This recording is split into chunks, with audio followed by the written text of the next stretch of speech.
Will O'Callaghan, Tommy Rooney. Good morning. Morning, lads. How are things? Right, let's just get this out of the way. First off, let's see our scores. Will O'Callaghan, as ever, top of the table. Pains me to say it. 30 correct picks, Will. I hope you're happy. Fair play. Adrian, 28 and 12. Myself, 27 and 13. Tommy, 26 and 14. It means basically, Tommy, you can't catch Will. Well, sorry, you can if you get all your 4 correct, because there are only 4 remaining games between hurling and football this year. So this is it. Time is running out on you, Tommy. Yeah, I'm not saying to change the rules here, Owen, but I think we need to bring a bit of jeopardy into it when it comes to the All-Ireland final. So just to keep a bit of interest going. Well, I'm not sure I can let you set the table for the All-Ireland finals. Fair enough, you may walk it. It's been a fine line all year long. Personally, I still think I've had some of the best calls, but I've been picking favourites along the way. Fair enough, I've had some bad calls as well, but yeah, we'll see what happens. Yeah, I guess the temptation is here now at the moment, Tommy, is to actually just back favourites across the remaining 4 fixtures that we have and just see it out from here. So I think unless the Dublin footballers suffer the shock defeat of all shock defeats this weekend, I think I probably just have, there's enough road running out at this point that I should be able to just about get over the line. Some breaking news in the last few minutes as well, by the way. At least you've just appointed Seamus Cheddar Plunkett as their new hurling manager literally in the last 30 seconds. So right. I think he was due to take over my club Burr next year. That stalled last weekend, and Cheddar Plunkett is back in now as Laois manager, and he's going to succeed Eddie Brennan, who is a coach at Coola. So the management merry-go-round is going around this morning. That'll be well received, will it? Yeah, I would think so. I mean, obviously, Cheddar was extremely popular when he came in, effectively firefighting before. When he was actually on a selection committee and ended up becoming the manager, such was the lack of interest at the point that Laois had fallen to when Cheddar Plunkett took over. They then had a big win over Offaly in the Leinster Championship. He made Laois very competitive. They were unlucky not to get a qualifier win against Clare. Had a very good performance against Galway under Cheddar Plunkett too. And then he had a kind of a sweeping plan where he wanted to come in and push up standards within Laois. Couldn't find an arrangement with the county board at the time and stepped away 3 seasons ago. And then Eamon Kelly came in for a season, and since then Eddie Brennan has come in. I think there's definitely an improvement within the Laois camp in the period since, particularly since Eddie Brennan, Niall Corcoran and Tommy Fitzgerald would have taken over 2 years ago. Had that big win against Dublin in the Championship in the summer of 2019. Retained their Division 1 status in the year just gone. They'll be in the Leinster Senior next year. And they've got Cheddar, a real kind of beloved hurling man within Laois, back in charge of them for the 2021 season. Let's have a look at this week's quick picks. We've got Cavan against Dublin and we've got Mayo against Tipperary. So no surprise to anybody that it's 4 Dublin picks out of 4 of us basically, and then Mayo against Tipp. Tommy Rooney, you've been flying the flag for Tipperary all year long. You've said that they were going to beat Cork in the Munster final. You were right. You flew the flag wrongly in the hurling, I think, as well at this point. But you're sticking with your blue and yellow colours. Why do you think Tipperary can do it this weekend? I need them to do it. That's probably one of the reasons. But I do genuinely believe there's a case to be made here for Tipperary, and it's not talking down Mayo. It's probably just giving more kudos to the quality that's in that Tipperary team. They've got a lot of their boys back. We know O'Riordan's back. Stephen O'Brien is back playing with the footballers this year, and he's another monster in the middle of the field. Mayo's strength has always been around the likes of Keegan and O'Shea and O'Connor, but look at the impact that Paddy Durkin has had in the last 18 months, 2 years as a leader, and look at the younger lads that have come through. So obviously Mayo have strengthened a lot. I would say Mayo are probably better than they were in the last time these two met in the All-Ireland semi-final. But back then, which Mayo won? How can you possibly use that logic to Tipperary?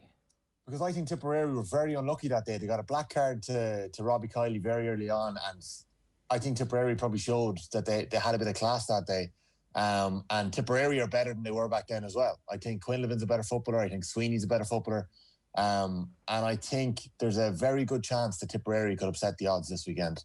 And I also need them to do it. Like, I'm not lying, lads. Don't be backing Tipperary because of what I'm saying here. But there is a good case to be made that they're as strong or stronger in midfield. And if it clicks up front, and if Mayo have a Mayor up front, well, then it's going to be Tipp's day. Will basically is Jonathan Walters with the ball at the corner flag, trying to stop anybody getting in here. Tommy, you're going for the juggler here, going in 2-footed. Adrian, why are you not going for it? Why are you not going for Cavan and Tipp this weekend? I'm hoping Will is more of a Marvin Fellaini, to be honest with you. But look, we'll see what happens over the next couple of weeks. There's a huge case to be made for Tipperary, isn't there? And like on the basis of, I tell you my logic going right on the basis of like trying to win the competition outright. As we sit here now, I think the best thing, the easiest thing to do, the handiest thing, the most predictable thing is to do what Tommy's doing and go for Tipperary and back against Will. But like I go on the logic that you have to put out your strongest team until the final weekend of the season, and the coefficient might go against you. So you got to get your strongest team out until the end of the season. That's why I'm going. You got to go with your hunch on these things. I think there is obviously a very strong case to be made for Tipperary. Like nobody's going to be entirely surprised by it. The question we were talking to Louise Galvin about earlier on, are Mayo overhyped? I think they probably are, to be honest. Like I think that you could look back in 2020 and say they beat Leitrim, a bad Roscommon team, squeeze past Galway and beat Tipperary in semi-final, and have suddenly landed themselves in it's a handy, that is, I don't care what way you look at it, it's a handy final, which they'd still end up getting fairly well beaten in, I think. But there's a case to be made for Tipperary here, but I'm going with edging for Mayo. The only team that haven't had a handy route to this stage really is Cavan, Adrian. If you're going to use that logic, I mean, like, I don't agree with that, because I don't agree with that all on the basis that like none of us tipped Tipperary to beat Cork, so I don't. Excuse me. Hello. Excuse me. Apart from Tommy, yeah. Well, if Mayo had the run that Tipp had, or they had the run that Dublin had, you would be saying similarly that they're overhyped because they've had an easy run. Like, I mean, with no backdoor, with no Super 8s, people get to the semi-finals with an easier run because straight to the semi-finals after the provincial. I think beating Roscommon, who are a Division 1 team next year, beating Galway, who are a Division 1 team next year. No, but Tipperary are in this position that nobody expected them to be in, whereas you kind of expected of Mayo, right? Like I just think it's unfair to judge them on the route that they've had. I think that they've had to beat two quality sides on the way to an All-Ireland semi-final, coming out of Connacht any year, beating two division, essentially. But in a typical year, Owen, right, they might end up in a typical year for Mayo over the last 5 years. They might get beaten in a Connacht semi-final, let's say, and you end up playing Galway again, you end up playing Donegal, you end up in a hard semi-final against Tyrone. Like it's not, you can't say it's the same level. You have to say that it would be a handy final if they got there. Will, why did you avoid the temptation to tip Tipperary? Yeah, I was watching Declan Brown, the Tipperary legend, on the Super Value Roadshow last night, and he made a very fair point, which is that this might be Tipperary's best ever opportunity to get to an All-Ireland final, because realistically, Michael Quinlivan is already talking about potentially taking some time out. Colin O'Riordan is going to be back with the Sydney Swans, and this might be this kind of one-off occasion where the best players from their All-Ireland under-21 side are all available at the one time, and this is as strong as Tipperary could be. And the nature of the structure of the championship this year gave them a chance to get to a semi-final after winning a Munster championship in a most unlikely of position at the start of the season. But I just think you look at this Mayo team, who have been here and been to this dance so much over the last 10 years. They've been to, I think, 9 different semi-finals over the last 11 seasons. Notwithstanding that their team has had a bit of flux and change and they've been introducing younger players, I think that little bit of experience might count for a lot when they go up against a Tipperary team who, for the best part, some of them would have played in an All-Ireland semi-final previously, but for that Tipperary team, it's going to be a fairly new experience with quite a bit of expectation on them, you would think, on the back of winning the Munster going into that semi-final against Mayo. And I just think that, plus Mayo's superior options on the bench, will be enough to just get them down the track in that semi-final.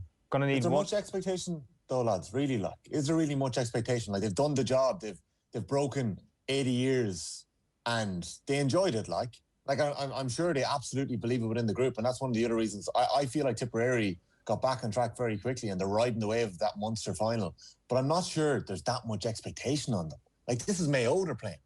Yeah, they're a massive underdog. I'd agree with you, actually, on that there's not a whole pile of pressure. And also, again, to say it for the umpteenth time, the lack of crowd as well will probably take away that sense of occasion, which feeds into the pressure. I'm going to need one very quick answer from all of you here. How many points are Dublin going to beat Cavan by? Will, we'll start with you. I think maybe 11. 11. Tommy? 9. 9. Adrian? 12. 12, right. So we're expecting... What do you say, no? That's all inside the spread. The spread is 14, isn't it? I think it is. I'm going to go for 14. Yeah. I'm going to go for 14 points.